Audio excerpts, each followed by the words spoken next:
Teiju Oki is about to confess his love for Yujiri Yagawa, a fellow student. After 5 years of unhealthy obsession, suddenly a green light turns every human on the planet into stone and nature takes control. 3,700 years later, Kiju was able to free himself from his captivity. Yuzuriya meets up with his genius friend Senku Ishigami, who had awoken 6 months earlier after discovering the tree where he is petrified. Senku seeks to rebuild civilization in this stone world using his scientific knowledge and Tiger's brawn to help him develop a needle solution out of a miracle water made from bad guano that may be able to free people from their petrified state.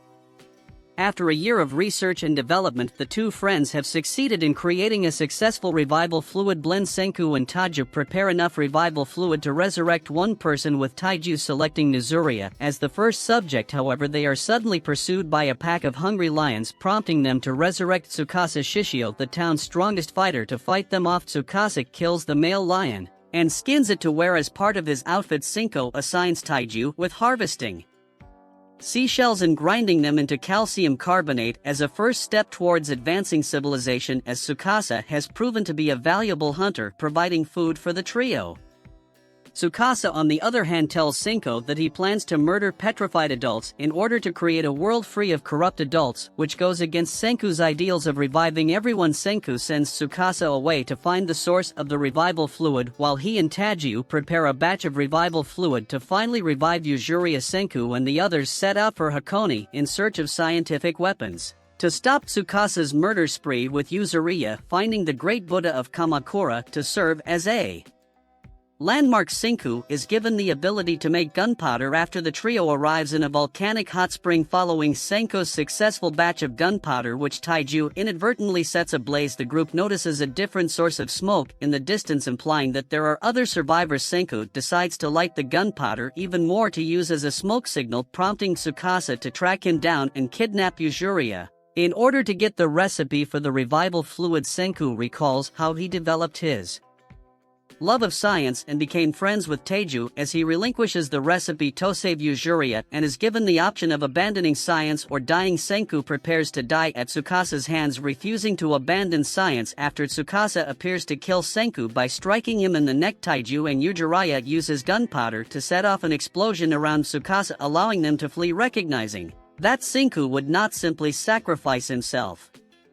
Taiju and Yuzuriya discover a spot of petrification on his neck, allowing them to heal the fatal injury by converting the petrification back to healthy flesh using the revival fluid. Meanwhile, a flashback depicts Senku's first steps out of his petrification and the tools he needed to survive. The flashback continues to show how Senku tracked down Taiju and set about unpetrifying him. Senku is successfully revived in the present thanks to the revival fluid, which makes him curious about the fluid's regenerative properties. Senku accomplishes this by sending Taiju and Yuzuriya as spies into Tsukasa's army while he searches for new allies. Meanwhile, a mysterious girl named Kahaku tries to attack Tsukasa, but she is trapped under a tree by Tsukasa, who then proceeds to the miraculous water cave. Senku discovers Kahaku after Tsukasa has left and uses his science knowledge to construct a block and tackle to lift the tree off of Kahaku. Senku is returned to her village by Kahaku, where he meets guards Kinro and Jinro, as well as a sorcerer named Chrome. Despite the fact that Chrome's sorcery fails to demonstrate his superiority, Senku recognizes Chrome's sorcery as the primitive beginning of the Stone World's first scientific discoveries. Senku is so impressed with Chrome's progress on his own that he appoints him as his apprentice. Senku tells Chrome about the world that existed 3,700 years ago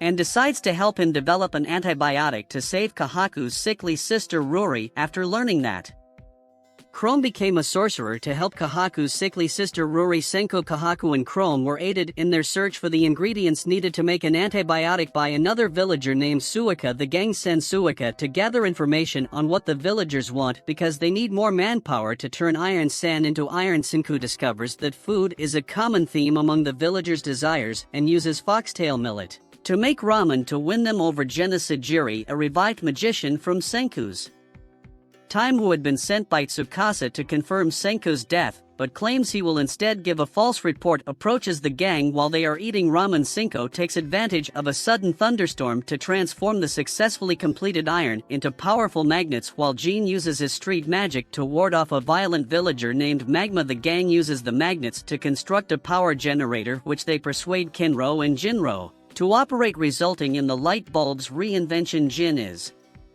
suddenly attacked by a mysterious assailant while recalling the time he was first revived by Tsukasa, barely surviving thanks to fake blood bags he had protected himself with. When Kahaku discovers that the perpetrator was Magma, who mistakenly believed that Jin was the sorcerer rather than Senku, he reveals that Magma did so in order to win the Grand Bata tournament that Kahaku had previously defeated. To prevent him from marrying Rory and becoming village elder, Jen gives a false report to Tsukasa after Senku promises to make him a bottle of cola. As Kahaku, Kinro and Jinro train for the Grand Bout, Senku produces glass from quartz sand, which he uses to make glasses for Suika, who is nearsighted. Chrome hires Kaski, a skilled craftsman who can quickly adapt to the unfamiliar substance because he lacks the skills required to glassblow usable lab utensils. Senku offers to make Jinro a silver spear as part of a dangerous mission to break in their new lab. Senku's silver spear turns out to be a sensor for detecting poisonous gases emitted by a pool of sulfuric acid, which they require for the antibiotics. Senku offers to teach Chrome everything he knows about science on the off chance that he dies, but Chrome declines, preferring instead to use a tag team approach. Chrome nearly falls into the pool while gathering the acid with special gas masks, but is saved by Jinro, who overcomes his fear and assists the duo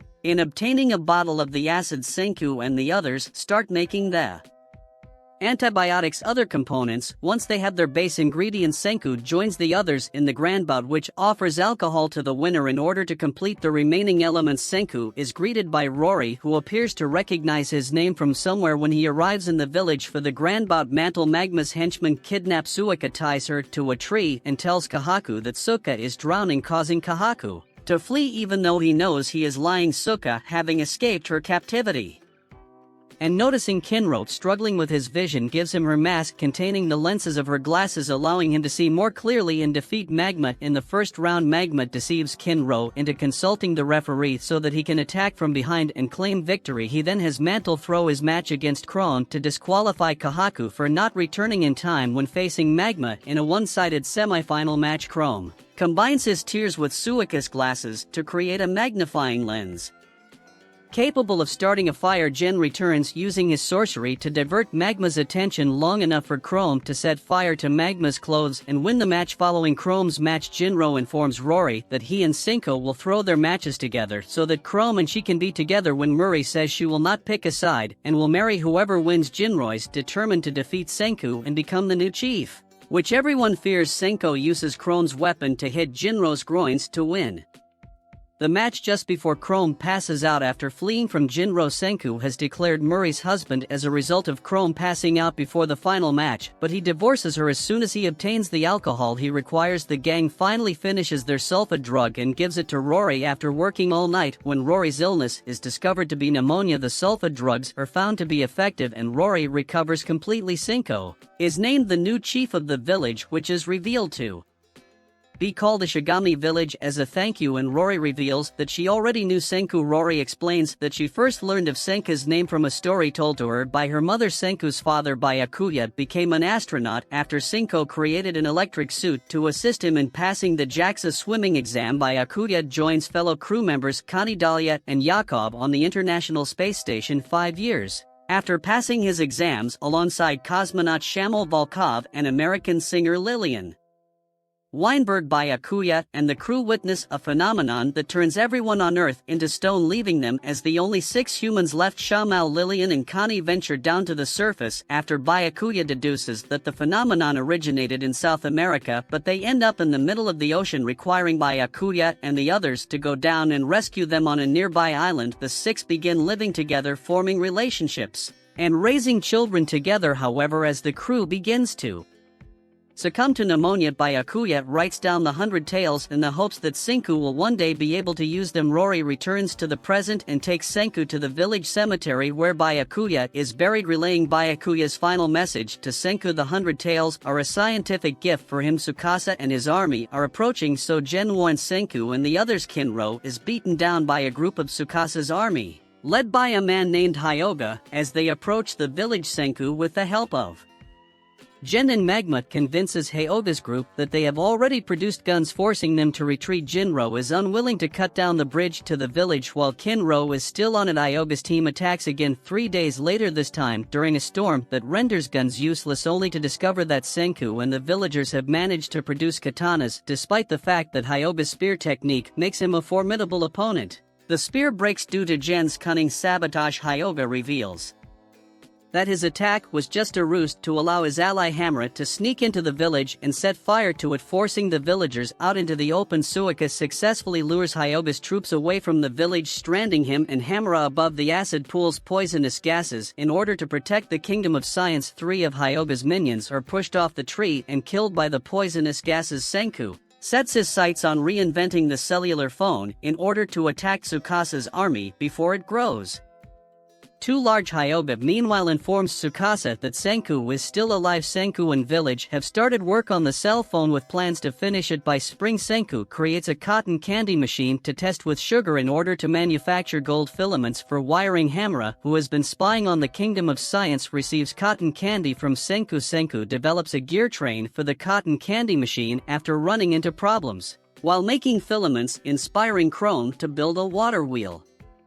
With Keski, Senku mechanizes the iron-making process with the new water wheel, allowing the villagers to focus on winter preparations. Meanwhile, Senku, Chrome and Keski start working on light bulbs that will allow them to decorate a tree for Christmas. Chrome employs his new invention to delve deeper into caves where he discovers a slew of new minerals. Senku and Keski attempt to build a vacuum tube, but they are unable to find a filament that can withstand the high temperatures. Senku receives inspiration from Suika during a New Year's sunrise and realizes that tungsten is the solution, so he sends himself, Chrome and Magma on a spelunking expedition. Senku, Chrome and Magma are looking for tungsten in a nearby cave. Magma tries to save Senku from falling into a sinkhole after they come across a mica vein, but they both end up trapped by filling the sinkhole with water. Chrome saves them both after coming across a mineral deposit. The 3 rush back to the village in order to make it in time for Senku's birthday celebrations. Jen in the village built an observatory for Senku while the 3 were away. Senku reveals the tungsten pile that will be used in the final preparation. To make it usable, it must first be crushed into a fine powder and then heated to an extremely high temperature. While Senku prepares the tungsten powder, he orders Chrome and Keski to use everything they have learned since Senku's arrival in the village to devise a method of pinpoint high temperature heating. After the tungsten filament is made, everyone divides into groups to finish the remaining tasks. Suika and her friends finish twining the gold wire. Senku and Chrome make the necessary plastic. Kinro, Jinro and Kahaku make a microphone out of coal ash, and Jen and Murray mixing carbon batteries. They all complete their tasks and Senku puts it all together, resulting in the world's first modded cell phone. Senku informs the villagers that full functionality requires 2 cell phones, much to their dismay. Murray tells Senku about one of the 100 tales after testing the cell phone over a wire, alluding to a time capsule sealed in Byakuya's gravestone, a glass record. Byakuya intended to make a record that would allow him to communicate with Senku over millennia. Senku and the villagers are able to hear the astronauts' voices for the first time since petrification, as well as a song from Lillian. Thanks to a phonograph he reconstructed, the song motivates the villagers to recreate modern day. How was the video? We hope it was good. If so, please check these videos. Also, please comment down your thoughts and your suggestions for future videos. If you haven't already, please consider subscribing now to show the support to our channel. We hope to see you soon with another video right in this channel. Have a nice day.